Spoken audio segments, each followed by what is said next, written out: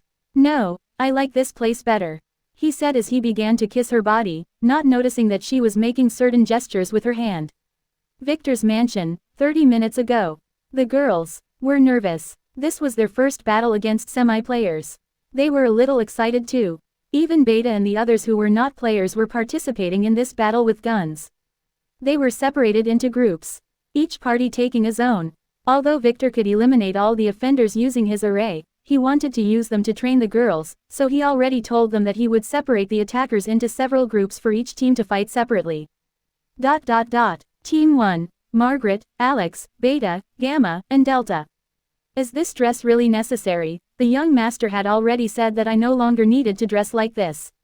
Alex said, oh, you can take it off. But my tongue might slip. He might know what I saw that day in your room. Those sexy street. Margaret didn't continue as Alex forcibly closed her mouth with her hand as Beta returned.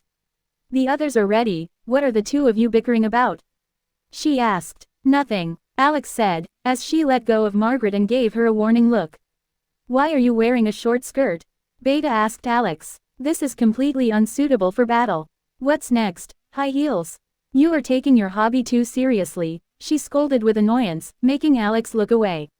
Ah, that's a good idea, Margaret suddenly said with an evil smile. What? Alex asked. High heels. No way. Alex refused immediately. How about we make a bet? If you can fight in high heels I will stop pestering you for a week. If you fail, you would have to wear the thing I saw you wearing that day, and, accidentally, run into the young master. She said, making Alex squint his eyes. 1 month, 2 weeks. Deal, Alex said. Then under the shocked eyes of both Margaret and Beta, she took a new pair of high-heeled sandals from her ring and wore them. Do you keep those with you? Beta asked. I bought them the other day and forgot to put them away. Alex said absent-mindedly. The young master ordered me to, she lied. Oh, anyway, let's get ready. Margaret chuckled as she looked at the dark path in front of them. They are here, she said as 5 men in black entered the small clearing and looked around, then focused on the girls. How did we get here? Wasn't we heading to the mansion? One of them asked. I don't know, but it seems like we found some treasures, the second said as he eyed Alex and the girls. Well, let's get rid of them. The boss told us that we can kill everyone except that young Master Victor, maybe we could also have some fun. Wait, the chick in the extremely short dress is a man.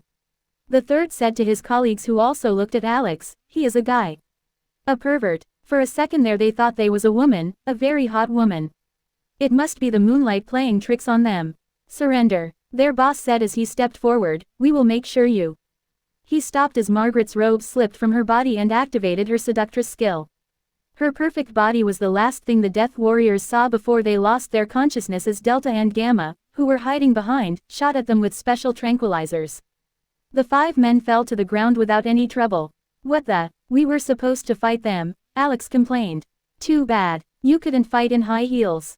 You lose, Margaret said with a sneaky smile. What? Number? You didn't give me a chance. That's a play on words, Alex argued as he pointed at her. I don't care, now help me drag those guys away. Others might come soon, Margaret said as she put her robes back on.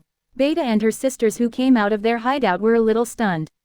They quickly nodded and began to drag the sleeping assassins. They couldn't, those muscular guys were too heavy for them. Let me help, Alex said, as she dragged men easily, and, ouch, she said as she fell down. What's wrong? Beta asked. I just sprained my ankle, Alex said. She was not used to wearing high heels. This is not a battle, she shouted at Margaret who had a creepy smile on her face. Ellipsis. Team 2, Lily and her dog. Only one intruder managed to get into the mansion. He was guided to a room on the first floor where a maid was sneakily writing a report on her phone. This assassin didn't wait for her to turn around before slitting her throat. What a hideous monster, how can a woman be this ugly? He exclaimed as his head left his body. What an idiot, falling to the young master's illusion array this quickly. A sweet girl said as she gestured to her assistant, Camellia, who quickly arrived and began to drag the bodies away. Oh, the blood splattered on the wool rug. Hilda won't like this. Ellipsis. Team 3, Mina, Mana, Hilda. They were sitting in their swimsuits on a bench near the pool when a team of 3 intruders came and began to look around. Where are the doors? How did we get here? One of them asked. Someone in the front. Oh, a second one said as he saw the twins, then swallowed hard. Those 2 were pretty. Hi girls, he said as he took out a dagger from his belt. He likes cutting girls. Be careful, Mina said to him as she ran barefooted toward him with her sword. He quickly parried to the side, but the floor was too slippery for that, so he couldn't help but stumble and fall into the pool where he made no other sounds.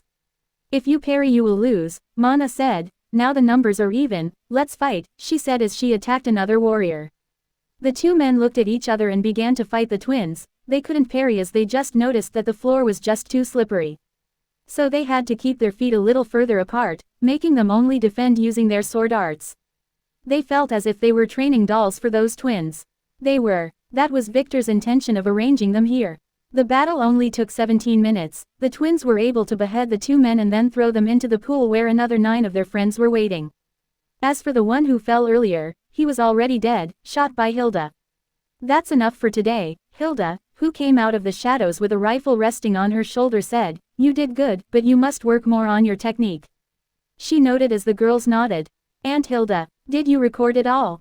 Mana suddenly asked. They wore swimsuits specifically to be recorded, they wanted the young master to see their fight. Don't worry, I am sure the young master would have a good time watching this, Hilda said with a sigh. What happened to the nice girls she raised? Ellipsis. Team 4, Theta, Eta, Zeta and Epsilon. Look, another one is on the northern wall. Eta said as she looked from her sniper's optics and pulled the trigger. Bang, he fell, she said with a triumphant look. It's my turn, Zeta said as she aimed from the top of the mansion. Bang, you failed, Theta said. Show me your skills then, Zeta retorted. Fine, Theta aimed then fired. The bullet didn't hit the man who noticed something and hid behind a tree. It hit a beehive on the opposing tree, which in turn released its army to attack the man who ran out of his cover, earning himself a bullet in the forehead. More money for me, Theta exclaimed. What money? Epsilon arranged her glasses and asked. Nothing, just a random bet with myself. Theta said. It's your turn, she added. Do you feel bad about killing those guys? Zeta suddenly asked as she searched for targets. Not at all, the girls replied. Don't you find it strange, like on TV they all say they feel bad after killing a guy. I felt nothing, she explained. I think it was because of what we have been through. Theta explained. Yeah, Zeta said. They saw Titus kill their sister after all, and some other girls, they used them to threaten others not to run away. They would never forget those, but I think it is because we are too far away. She added. 3 o'clock, near the post. Bang, got him. The girls began to search for another target when a sound came from their earpiece. Good job everybody, all targets have been eliminated, Team 4 keep on the lookout for another hour, the rest of you, including the chicks, will go collect the bodies. And Hilda, go to the mansion and make some noise to wake my mother, Victor said. Ellipsis. Team 5, Arya and the chicks. Oh, I am late, I should have left the company earlier, she nagged as Leo stopped the car in front of the mansion's outer gate. Looking out of the car, Arya was surprised as she saw that the two chicks guarding the door were injured. What happened? She asked them. Nothing, just some intruders. The young master asked us to play the weak guard role, but those guys had to go and humiliate us. Chick 33 complained. Are they still inside? Arya said with a worried voice. No, the young master got rid of them. The mansion is clear, Chick 34 assured her then spit blood. With a tooth, mistress, does the young master cover our dental? He asked with a worried voice. This will be expensive without insurance. Not yet, he should do it, I will speak on your behalf. She replied as she ordered Leo to head uphill. Bastard, Amelia yelled as she threw a stack of papers from her desk. What's wrong mommy? Lynn poked her head from behind the door and asked. Ah, Lynn, Amelia sighed. I just got a reply from that bastard Theodore, she said. They refused me, Lynn asked with a frown. Not at all, but they want you to get married to Victor with another woman at the same wedding. They want to humiliate us, she said angrily as she kicked a poor chair that did nothing wrong, sending it toppling to the floor in pieces. Oh, what do the elders think? She asked. They don't mind, it must be that B*TCH cousin of mine. She must be instigating them. Sorry, Lynn, your mother is being unfair to you again, I couldn't even secure an elite heir status for you. And now you have to suffer through this because of my incompetence. Amelie said as she brushed her daughter's silky hair. It's okay mommy, it's not your fault, it's all because of that P********, Lynn said, grabbing her mother's hand and squeezing it. And I don't care about their schemes, as long as you are okay with it. She said with somewhat insincere eyes. Oh, you are the best Lynn, Amelia said as she hugged her daughter and then sighed, now. I have to teach you a certain family art. This is your duty as a von Rosen. Quote, Chapter 168, Rewards for Who? Ah, Mother, are you okay? I got very worried about you when Alpha told me that a few assassins attacked the mansion. Victor said as he ran into the living room with an anxious face. His nervous mother was sitting with Lara, who looked strangely at her esteemed brother while shielding Elle behind her as if Victor still wanted to harm her. Elle was shrinking her small body behind her small mistress's back, trying very hard to act invisible. Yes, I am fine, don't worry. Thankfully, they didn't get to our rooms. His mother reassured him, poor Rose was killed by them. That girl was still young, she didn't even get a chance to get married, she sighed, making Victor sigh. That's what you care about?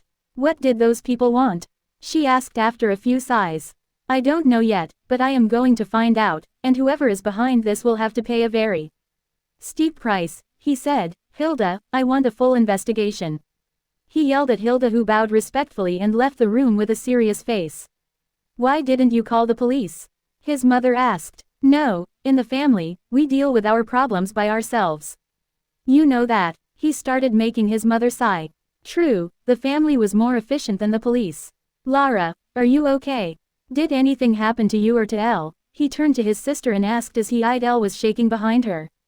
Nothing happened. Elle was just a little scared, she said as she glared at her brother. He was not telling her mother the truth. Why? She better keep out of this, or they might take Elle away from her. Alpha clearly told her to keep everything she saw and heard a secret. Good, now, you better go back to sleep. Tomorrow morning we will have to go visit grandfather's house. Victor said, then looked at his mother, who nodded with some nervousness.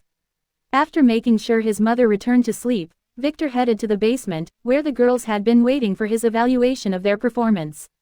Everyone, you did mostly good. The operation was a success, Victor said with a smile as he looked at the exhausted girls and then sat down at a chair that Lily prepared for him. Now, I have been monitoring the situation through the mansion's array. Lily, you did well. Camellia, you stained the carpet when you moved the body. You will be punished by cleaning the chicks' dormitory for a week, he said, making poor Camellia want to correct him that Lily was the one who spilled that man's blood. But looking at Lily's threatening eyes, she decided to say nothing. She was her mistress after all.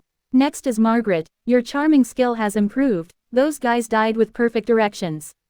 Ellipsis. But you don't have to strip completely. I don't like other people looking at you.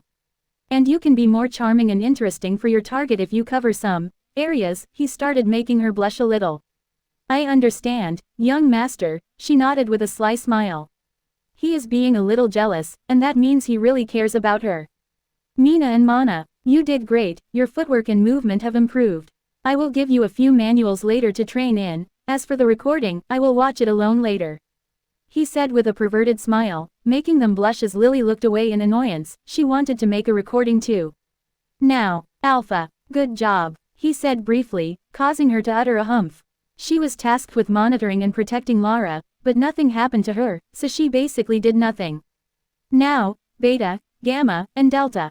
Not bad, your aiming has improved, and your hiding skills are fine. But your footwork is rubbish, and you need to train more, as your endurance is too low.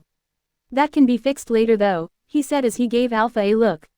She nodded. They needed to become players. They will head to the dungeon next week, once the assassin girls return.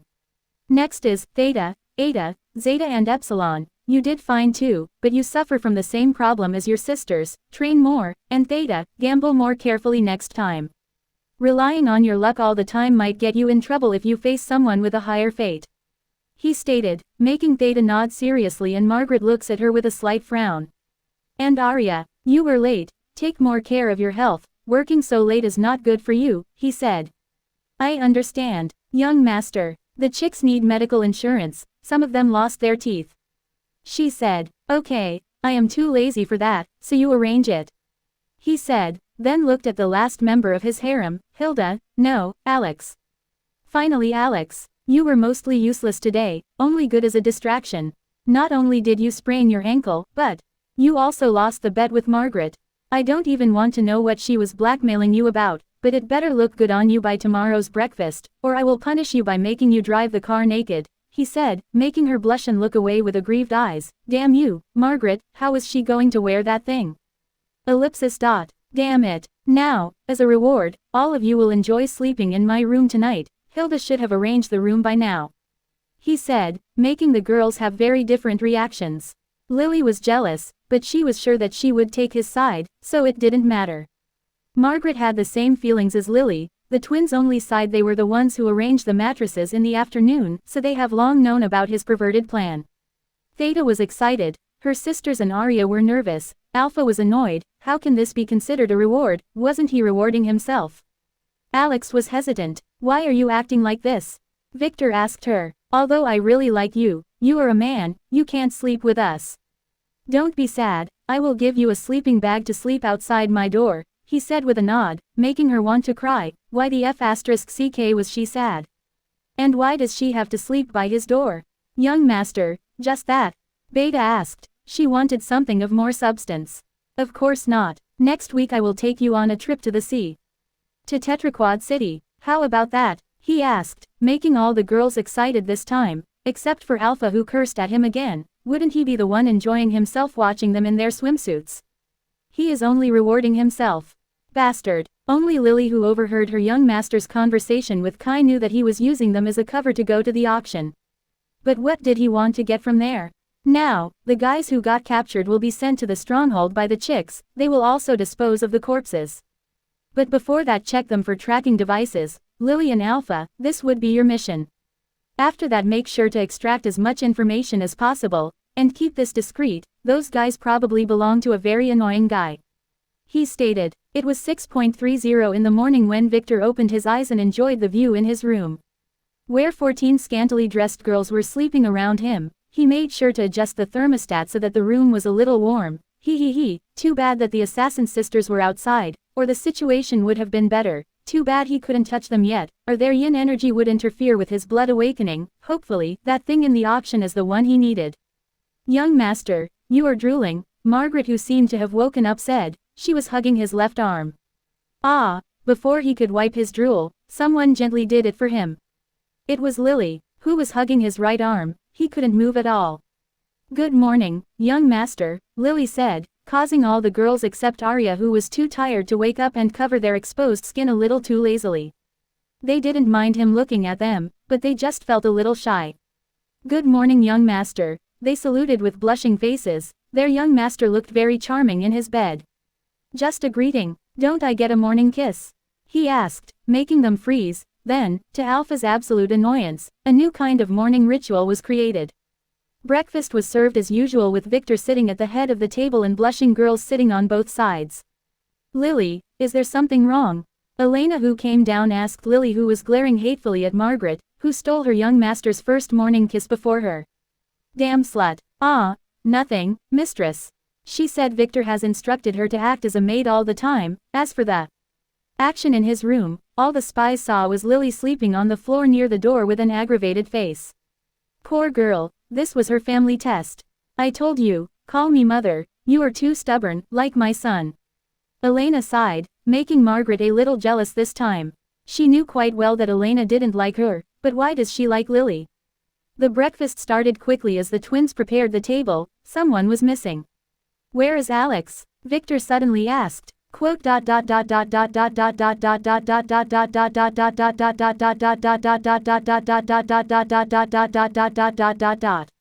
Here young master, a nervous voice made everyone look at the door, where a girl in a bunny suit was standing nervously. It looked good on him. No, on her. Elena was stunned for 1.4 seconds before quickly covering her daughter's eyes. What atrocity is this? She yelled at Alex and then looked at Victor, who was a little stunned as well. Why did she buy this? Alex was frozen, not knowing what to do. She bought this on a whim, intending to find a chance to scam Margaret into it and then make fun of her. Why the hell did it turn out like this? Alex, go switch to something appropriate. You would be our driver today. I told you already, keep your perverted hobbies to yourself. Victor said, too bad you are a guy, this thing looks amazing on you. If you keep tempting me like this, one day I will surely, Victor stopped talking as Lily stuffed an egg in his dirty mouth. Ah, Alex ran away with a heavy blush. Victor, you must discipline this perverted guy, Elena told Victor as her hands left her stupefied daughter's eyes. Yes, I will leave that to you, Margaret, don't be too rough on him though, every man has some hobbies, he said. Even you, young master? She asked, earning herself a glare from Elena. She quickly looked at her dish. Even me, last night was. He didn't continue as he felt his mother's eyes drilling holes into him. He better not say it. Let's finish this quickly, we better leave early to avoid the traffic. Mother, did you get any gifts for your parents? He asked. Those guys were a little snobbish. Yes, I bought a few gifts yesterday, Hilda should have already arranged them in the car. Elena said, getting nervous a little. Chapter 169, The Wyron Family. The woman in black gracefully entered the principal's office, saluting respectfully as she stood waiting for her master's attention. Is there anything? James looked up and asked, putting down the stack of papers in his hand. Reporting about the young lady, the Von Weiss mansion was attacked. The spy said. What? Is she okay? James stood up and asked angrily. The young lady is fine. As we reported earlier, she must have had some assassin training in the Von Weiss family. The spy replied, making James sigh in relief. Who were those bastards who do not have eyes?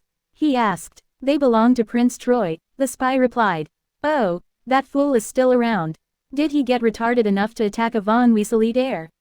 His men might have acted without informing him. The spy suggested as she stretched her slender arms. Maybe, as long as the young lady was not harmed, let's stay out of this. We just need to watch from afar. Anything else? James asked with annoyance. We may have to reduce our surveillance, as they seem to have activated a surveillance array. We can't figure out its type, but it is very professionally made. The spy said. Oh, it seems like that brat, Victor, is more important to the Von Weiss family than we expected. I will report this to the family. Yes, that bastard made the young lady spend her night on the ground like a dog next to his door. The spy said with hatred in her voice. Oh, James frowned, then shook his head. She has to survive this. It is the nature of the test. The more she suffers now, the more rewards she will be able to reap later. Too bad she will only be able to attend the latter half of her ceremony. He trailed off. The spy nodded as she watched her master wonder in thoughts. How is the young master? Did he find a good shelter tonight? James asked in some concern, changing the subject. Ah, the young master didn't leave prison yet. The spy replied. What? Why? We didn't press any charges. James asked. That cop who caught him was a little unreasonable. She found some weed on him. Then he threatened her to return it to him and she recorded it. Anyway, it was a quick case. The judge ordered that he will be spending the next month in prison. The spy said, making James open his mouth wide, not knowing what to say. Despite his mother's objection and desire to act low-key, Victor insisted on taking the most luxurious car in his garage, a Q12 Weiss Steed. A car that was meant to be the definitive symbol of high status. Only 25 were made every year. And as the car brand suggested, it was made by the one and only Von Weiss family mega corporation. Incorporating the latest technology and security features, the car was practically a tank. It even had a hidden mini railgun for emergencies. Relaxing in the comfy leather seats of the car with his mother, his sister, Elle, and Lily, Victor ordered Alex, who was dressed as a normal driver, to start the car.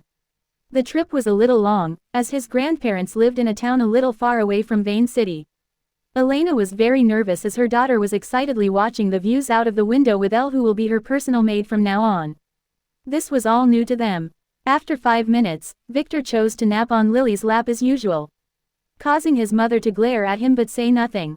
He wanted to take Margaret too, but his mother didn't approve as she didn't like her at all. He should have made Margaret save her life last night. No, he better keep out of this. Nothing good ever comes out of interfering in women's relationships.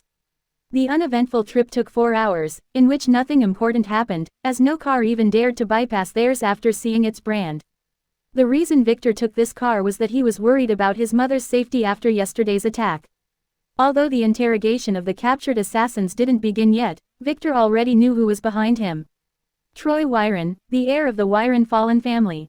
The princely family who used to rule the country they were in right now, the Principality of Wyron. Although they still held the prince title, they had no power at all. As this country was a democracy nowadays. It was 300 years ago when the royal families in the world tried to take advantage of the infighting between the families and destroy them. They overestimated themselves, failed, and were destroyed instead.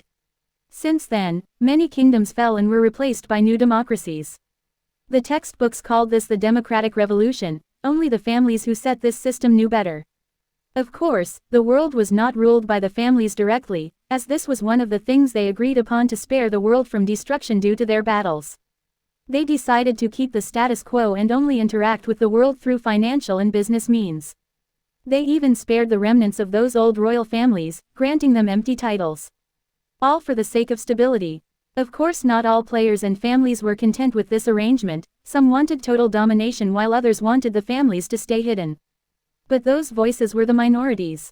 Troy was part of the prince family who used to rule this country. They had an artifact that made people semi-players, which they seemed to be abused to create armies of assassins, but that made Victor think.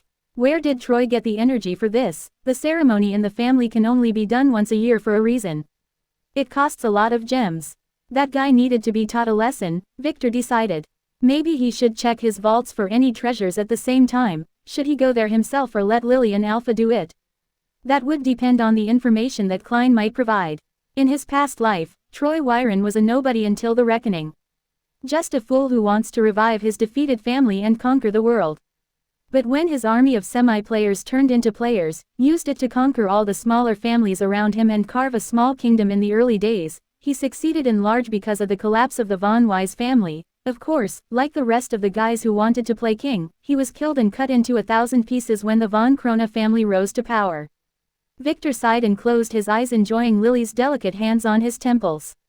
Lately he couldn't enjoy her care as he wanted. Damn that Von Krona spies. It was noon when they reached a prosperous town. It was called the Golden Waterfall Town, due to it having a very amazing huge waterfall that attracts many tourists. His grandparents own 3 restaurants and a luxurious hotel next to it. They could see the grand waterfall and the colorful buildings on its side from the car as it drove beside the valley. Lara and Elle were stuck to the window looking at it with excited eyes. Victor chuckled softly. In his past life, he worked around here as a security guard for one of the restaurants. He always thought that the waterfall hid a big secret. It didn't, it was just a big waterfall. He made sure to come here and search for it after becoming a full player after the reckoning. Wait, what if there was something and some lucky bastard took it before? He should maybe take another look. After 5 minutes, the car reached the address Elena gave to Alex. The Carlson Mansion. It was a luxurious villa surrounded by other small-sized villas and acted as the king of the hill. This was the most luxurious neighborhood in town. Of course, if this were to be compared to Victor's mansion, it could only act as a dog's house. We should have called, his mother said nervously as the car stopped next to the villa. This way is better, Victor interjected, then opened the door and stepped down without waiting for Alex to do that for him. His eyes were full of memories when he looked at the villa, whose door was opened as a young man he didn't know stepped out accompanied by a woman in her 30s. And a teenage girl around his age. They were Victor's Aunt Olga and her daughter Marley. She had stars in her eyes as she looked at the young man. "Oh, young Master Archie, is this your car?" his aunt asked when she noticed the car and Victor, who was opening the door for his mother. "Ah, Ye. No," Archie wanted to say no, but after seeing the amazing car he said yes, but after glancing at the white steed on its front cover, quickly corrected himself. No, my car is the red sports car on the Circa corner," he said with sweat dripping down his forehead. He likes to brag, but didn't dare to claim this one was his, as he knew quite well that only the real powerful people could drive this, like Miss Alice, who broke his 3 legs for offending her a few years ago. He had just recovered his ability as a man a few months ago. Could it be her wanting to punish him again? He thought as his legs shook involuntarily, especially when he noticed Victor's purple hair when he stepped down. Only one name appeared in his mind. Von Weiss. Archie watched nervously as a beautiful woman in her 30s stepped down the car. She looked very similar to his future mother-in-law and had 2 little girls stepping down behind her, dispelling his fear. "Elena," Olga yelled in surprise when she saw her sisters. "What? You have been kicked out of the house. What are you doing here?" "I will," she yelled, then stopped in shock as Archie, out of nowhere, ran to Elena's side. "Young Master Archie, don't." She didn't continue as she watched Archie bow deeply to her sister Elena and present his card respectfully like a servant. "I am Archie Stone, young Lady Marley's fiancé. Nice to meet you," he said, a little out of breath, to the surprised Elena. She never met Marley, but from the look of her she quickly figured out that she was her niece. Victor frowned as he looked at the bowing young man.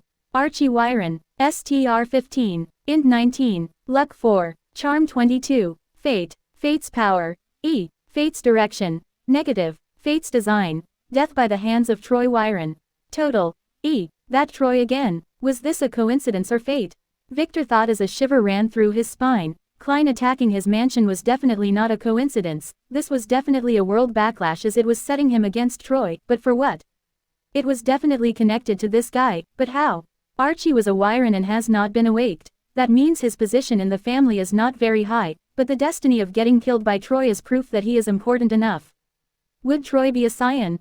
No, that's impossible. Victor witnessed the execution by himself. What then? Victor didn't like the feeling of being in the dark at all. His instincts were telling him that the world was putting him to oppose Troy no matter what. And this would probably lead to his death. But that guy was too weak. With Victor's current attributes, even a bomb would barely leave a scratch on him. What the hell was going on? Victor gracefully stepped in front of his mother and took Archie's card from his hand, startling him.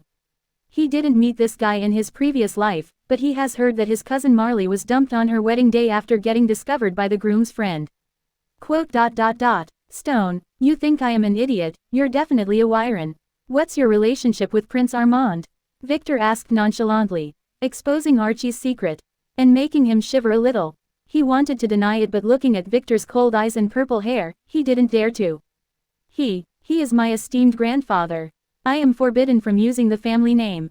He hesitated, then replied with a hidden hatred in his eyes, making Olga, who was about to get Archie away from Elena, gasp with her daughter.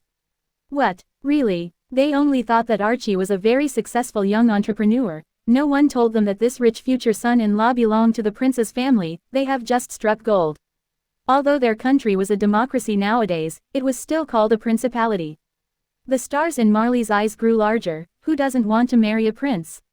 Elena was surprised too, not because of Archie's background. She has seen her husband curse at leaders and presidents in their face before, but because her natal family knew someone this important. Oh, and that Troy should be your cousin then? Ellipsis. Quote. Victor added calmly, making Archie nod nervously with deepened hatred. Yes. Does the young master know him? Archie said with complex eyes.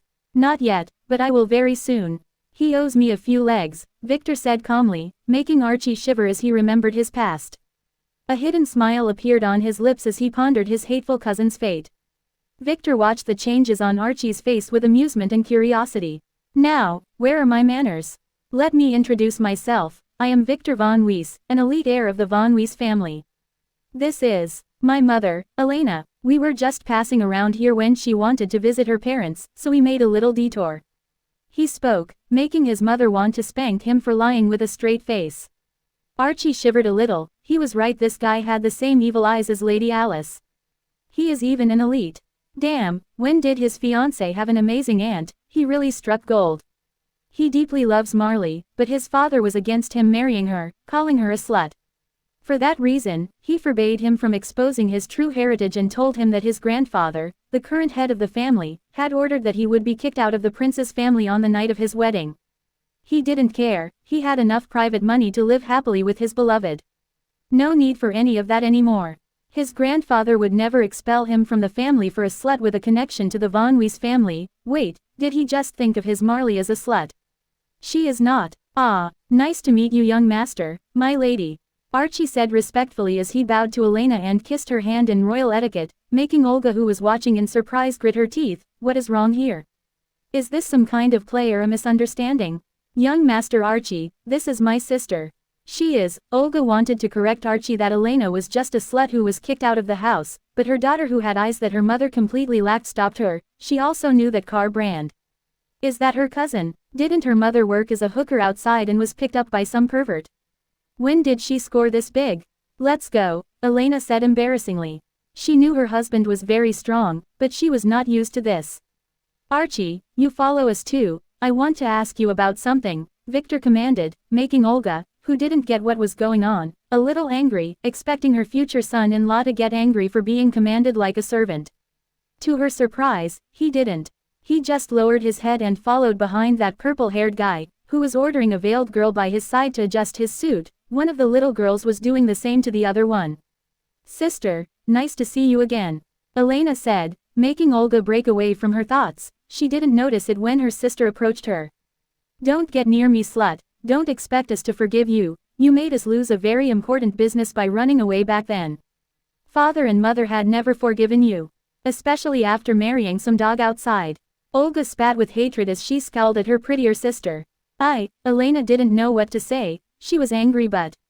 "What do you mean, you filthy b*tch? Do you want to say that some random guy is better than my esteemed father? What blasphemy is this?" Victor yelled angrily, interrupting his mother and stunning his aunt. He might have used some of his aura as a player on her. "Victor, don't make trouble."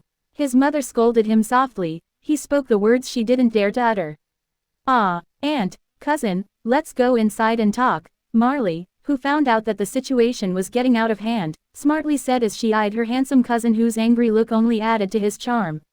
"Indeed, mother," Victor said with a sigh as he looked at his mother, then took her hand, then guided her inside the mansion. The curious Lara, Elle, and Lily followed quickly, totally ignoring the stunned aunt. "Marley, sorry that I was fooling you, family orders," a soft voice startled Marley. It was Archie. It's okay, I trust you," she said with a stutter. Was he really a prince? "I know you do. Don't tell anyone about my status yet, and you too, Aunt Olga, don't say anything. My father might get angry if any of this leaked," Archie added to the stunned Olga as he hurried after Victor. Yes," Marley said, then ran after him to the villa, not knowing what to think. Olga just stood there stunned. What just happened? Why was she shaking? Why does her skirt feel wet? And why was that sissy driver watching her with a sly smile? Chapter 170, Players 1. Entering the villa, Victor was forced to stop at the entrance hall, where he bumped into a middle-aged woman. "What are you?" The woman began to question him, then gasped when she spotted Elena behind him. "Elena," she asked in a shaking voice as she looked at her daughter. This was Victor's snobbish grandmother Willow. "Hi, Mommy." Elena raised her hand and greeted her mother shyly. She didn't know what to say. Willow hesitated for a second, then stepped forward and hugged her daughter. Her face was not smiling though, it was just relieved. She stepped back a minute later, quickly wiped her tears, then glared at her daughter, not knowing what to say. "It has been 20 years. Mother, is she my esteemed grandmother?" An innocent melodic voice asked curiously, breaking the ice, and making Willow look at Lara. "Are they your daughters?" Willow asked, looking at Lara and Elle. Let me introduce them. This is Lara, my daughter, and this one is Elle, her maid. And this is my son Victor, and that girl behind him is Lily, his maid also."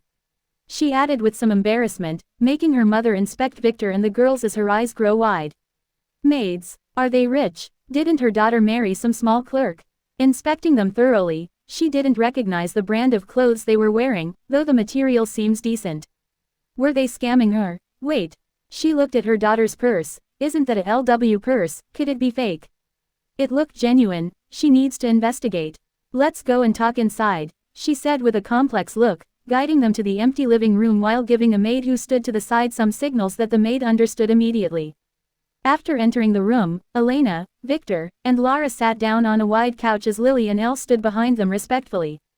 Willow also sat down and began to eye them as Marley and Archie sneaked into the room and sat on a side couch together. Willow ignored them, she was busy inspecting Lara's shoes. They didn't have a brand but didn't look cheap.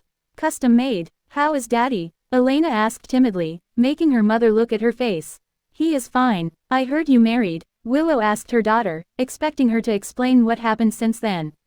Yes," Elena said. "I called you back then, but you refused to answer my calls," she blamed her. "We were busy," Willow replied, not elaborating any further. "We were not. We just didn't have anything to say to unfilial daughters." A voice denied Willow. A man with a valiant face and white hair entered the room. This was Victor's grandfather Calvin Carlson. The maid had just informed him of Elena's arrival. "Daddy, what are you doing here? Didn't I forbid you from coming home?" he asked angrily with a harsh voice, but his eyes revealed something else. He really missed his favorite daughter. Elena, who stood up nervously, didn't know what to say. They froze like this for a few seconds, neither the stubborn father nor the hesitant daughter knowing what to say. "Mother wanted to come before, but my esteemed father forbade her," Victor said lazily as he dragged his mother back into the couch, professionally resolving the situation, shifting the blame to his father, and making his grandfather curious enough to want to hear her story. "Oh, you are," he inspected Victor with a complex gaze. My name is Victor von Weiss, your daughter's son.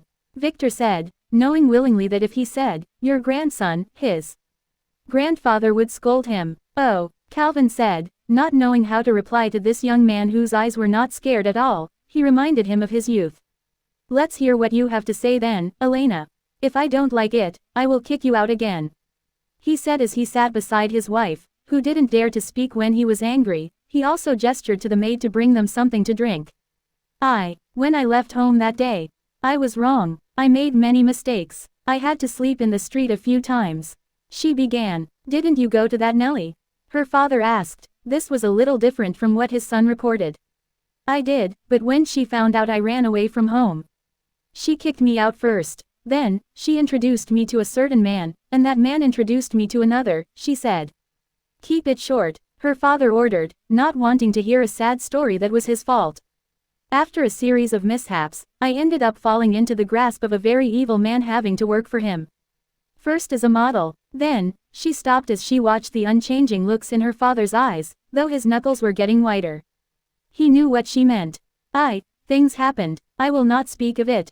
But by the end of the year, I was to be sold to a brothel if I didn't get him enough money. Luckily, I managed to attract the attention of a very powerful man at a party that I was forced to attend. That man saved me, she said as her eyes grew firmer. He killed that evil man and swept me away. And I got pregnant that night. So we got married, she added with a blush, making her father look at her with complex eyes. She called asking for help back then, but he was very angry and didn't realize how dangerous her situation was. That bastard son of his. He knew he was lying, but didn't think it was this bad. Then, why did you not come before now? It has been 21 years. His father asked with a calm voice. As he inspected Lily and Elle who were standing behind, they were maids, he knew by the formal poses they were standing in. That one wearing veil had dangerous eyes. He met people like that in the army, people who knew how to kill a man with a pencil. She must be a bodyguard too. He turned to inspect Elle after that. Can a maid be this young? Why are her eyes darting around? Is she searching for a threat? No, she is appraising the room for valuables. He will just keep an eye on her for now. Due to my husband's family circumstances and security reasons, I was forbidden from leaving for the first 10 years. After that, I would have had to leave my sons and daughters alone in that residence if I left. So I had to stay there until their seer, they became old enough, Elena said. You didn't answer my calls, she complained in a soft voice, making her father look at her again, not knowing what to say. Who is your husband exactly? He asked, changing the subject, and getting a little curious. What kind of families lock up their daughters-in-law? Wasn't he a clerk working in an oil company offshore? His name is Theodore von Weiss. He is a businessman, he should own some companies around Vane City. She said, making her father frown. He never heard of this man. No he did, in the only letter he read from her she managed to mention something like that. He didn't care then. As his son told him that the man was some small employee and that Elena was deeply in love with him, feeling relieved about his daughter's safety, he ignored her. Was his son lying? Archie on the other hand, tensed, making Marley frown as she felt that. She didn't dare to speak and ask. My mother might not know, but my esteemed father goes by the name Theodore White. Victor clarified, making his grandfather think for a moment and then freeze in shock. As he looked at his grandson. The Theodore White of, yes, the sole owner of the Pyro White Group. Victor clarified arrogantly, making his grandfather gasp. Calvin froze. Was he telling the truth? His grandson didn't seem to be lying, and his purple hair really resembles that man. He might have made a mistake. But he will investigate this later. This is big trouble. You should have sent a letter and informed me earlier. He blamed his daughter, as his wife wondered why he changed his tone. Was that Theodore, her son-in-law, really important? She wanted to ask, but decided to keep it for later.